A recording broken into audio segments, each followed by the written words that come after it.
Hello friends, welcome to GK and GS topper YouTube channel के ऊपर। So friends, आज की इस क्लास में हम कवर करने वाले हैं बैंकिंग जीके क्वेश्चन का ये चौथा क्लास का 25 इंपॉर्टेंट प्रश्न है। और आज का जो हमारा क्लास शुरू होगा वो 76 से लेकर 100 तक जाएगा। आज का यह क्लास में हमारे सभी जीके का प्रश्न है। तो चलिए फ्रेंड्स, आज का क्लास हम शुरू करते हैं और कवर करते हैं बैंकिंग जीके का चौथा क्लास का मोस्ट 25 इंपॉर्टेंट प्रश्न है। सो फ्रेंड्स, ये रहा पहला प्रश्न है आपके सामने। वित्त मंत्रालय ने आईपीएफ पर मिलने वाले ब्याज दर को बढ़ाकर अब कितना कर दिया गया है। वित्त मंत्रालय ने आईपीएफ पर मिलने वाले ब्याज दर को बढ़ाकर अब कितना कर दिया गया है। तो कितना कर दिया गया है, तो ये कर दिया गया है 8.65%। तो 8.65% जो है ये कर दिया गया है। तो ऑप्शन नंबर बी इसका सही जवाब हो जाएगा। ऑप्शन नंबर बी इसका सही जवाब हो जाएगा। अगला प्रश्न है, इंडिया बुल्स हाउसिंग फाइनेंस में किस बैंक का विलय किया जा रहा है। इंडिया बुल्स हाउसिंग फाइनेंस में किस बैंक का विलय किया जा रहा है। तो किस बैंक का विलय किया जा रहा है, तो ये किया जा रहा है किसका, लक्ष्मी विलास बैंक। किसका, लक्ष्मी विलास बैंक का जो है विलय किया जा रहा है। तो ऑप्शन नंबर सी इसका सही जवाब हो जाएगा। ऑप्शन नंबर सी इसका सही जवाब हो जाएगा। अगला प्रश्न है, विश्व बैंक के 13वें अध्यक्ष के रूप में किन्हें चुना गया है। विश्व बैंक के 13वें अध्यक्ष के रूप में किन्हें चुना गया है। तो किन्हें चुना गया है 13वें अध्यक्ष के रूप में विश्व बैंक के, तो ये चुना गया था किसको, डेविड मालपास को। किसको, डेविड मालपास को। तो ऑप्शन नंबर सी इसका सही जवाब हो जाएगा। ऑप्शन नंबर सी इसका सही जवाब हो जाएगा। अगला प्रश्न है, कौन सा बैंक यूपीआई लेन देन पर शुल्क लगाने वाला पहला ऋणदाता बैंक बनेगा। कौन सा बैंक यूपीआई लेन देन पर शुल्क लगाने वाला पहला ऋणदाता बैंक बनेगा। तो कौन बनेगा ये, तो ये बनेगा कौन, कोटक महिंद्रा बैंक। कौन, कोटक महिंद्रा बैंक। तो ऑप्शन नंबर ए इसका सही जवाब हो जाएगा। ऑप्शन नंबर ए इसका सही जवाब हो जाएगा। अगला प्रश्न है, आरबीआई ने वित्तीय वर्ष 2019-20 में भारत की विकास दर कितने प्रतिशत रहने का अनुमान लगाया है।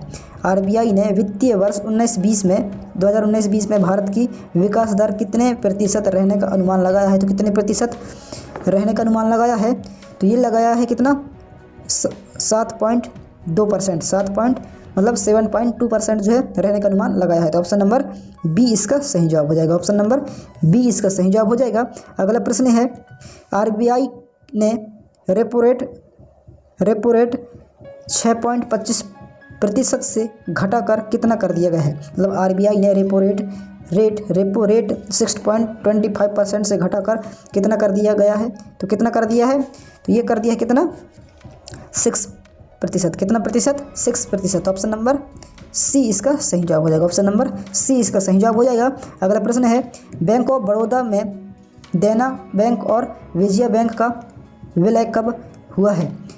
बैंक ऑफ बड़ौदा में देना बैंक और विजया बैंक का विलय कब हुआ है। तो कब हुआ है इसका विलय, तो इसका विलय हुआ है 1 अप्रैल 2019 को। कब हुआ था, 1 अप्रैल 2019 को। तो ऑप्शन नंबर ए इसका सही जवाब हो जाएगा। ऑप्शन नंबर ए इसका सही जवाब हो जाएगा। अगला प्रश्न है, आरबीआई ने स्विफ्ट प्रणाली से जुड़े सॉफ्टवेयर को लेकर दिशा निर्देश का पालन नहीं करने पर किस बैंक पर 2 करोड़ रुपए का जुर्माना लगाया है। तो किस बैंक पर ये 2 करोड़ का जुर्माना लगाया है, तो ये लगा है किस पर, पंजाब नेशनल बैंक पर। किस पर, पंजाब नेशनल बैंक पर। तो ऑप्शन नंबर डी इसका सही जवाब हो जाएगा। ऑप्शन नंबर डी इसका सही जवाब हो जाएगा। अगला प्रश्न है, भारत की अक्षय ऊर्जा उत्पादक company Awada energy private limited में किस संस्था ने $50 मिलियन ऋण का निवेश किया है। भारत की अक्षय ऊर्जा उत्पादक कंपनी आवाद एनर्जी प्राइवेट लिमिटेड में किस संस्था ने $50 मिलियन का ऋण का निवेश किया है। तो किस बैंक ने यह इतना निवेश किया है $50 मिलियन का, तो ये किया है एशियाई विकास बैंक। किसने, एशियाई विकास बैंक ने $50 मिलियन का ऋण का निवेश किया है। तो ऑप्शन नंबर डी इसका सही जवाब हो जाएगा। ऑप्शन नंबर डी इसका सही जवाब हो जाएगा। अगला प्रश्न है, किस भारतीय बैंक ने व्यापारिक अवसरों के लिए बैंक ऑफ चाइना के साथ समझौता ज्ञापन पर हस्ताक्षर किया है। किस भारतीय बैंक ने व्यापारिक अवसरों के लिए बैंक ऑफ चाइना के साथ समझौता ज्ञापन पर हस्ताक्षर किया है? तो किस बैंक ने हस्ताक्षर किया है ये? तो ये किया है भारतीय स्टेट बैंक ने। किसने? भारतीय स्टेट बैंक ने। तो ऑप्शन नंबर डी इसका सही जवाब हो जाएगा। ऑप्शन नंबर डी इसका सही जवाब हो जाएगा। अगला प्रश्न है 8,100 करोड़ रुपया के बैंक लोन फ्रॉड मामले में किस आरोपी भगोड़े को कोलंबिया में गिरफ्तार किया गया है? तो किसको गिरफ्तार किया गया है? तो ये गिरफ्तार किया गया है हितेश पटेल को। किसको? हितेश पटेल को। ऑप्शन नंबर बी इसका सही जवाब हो जाएगा। ऑप्शन नंबर बी इसका सही जवाब हो जाएगा। अगला प्रश्न है पंजाब नेशनल बैंक के साथ धोखाधड़ी करने वाले नीरव मोदी को कहां पर गिरफ्तार किया गया है? पंजाब नेशनल बैंक के साथ धोखाधड़ी करने वाले नीरव मोदी को कहां गिरफ्तार किया गया है? कहां गिरफ्तार किया गया है इसको? लंदन में। कहां पर? लंदन में। तो ऑप्शन नंबर ए इसका सही जवाब हो जाएगा। अगला प्रश्न है किस बैंक ने अपने 16,500 एटीएम से कार्डलेस निकासी की घोषणा की है?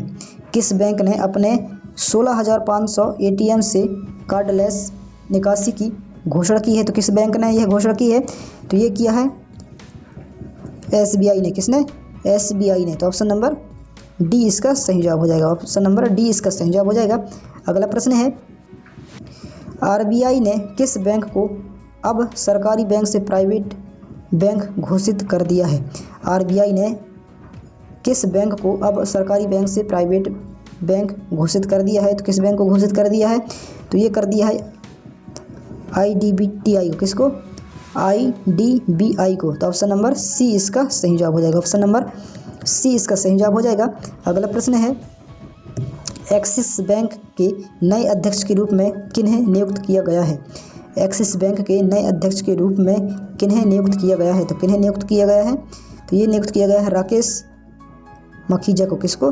राकेश मखीजा को। तो ऑप्शन नंबर ए इसका सही जवाब हो जाएगा। ऑप्शन नंबर ए इसका सही जवाब हो जाएगा।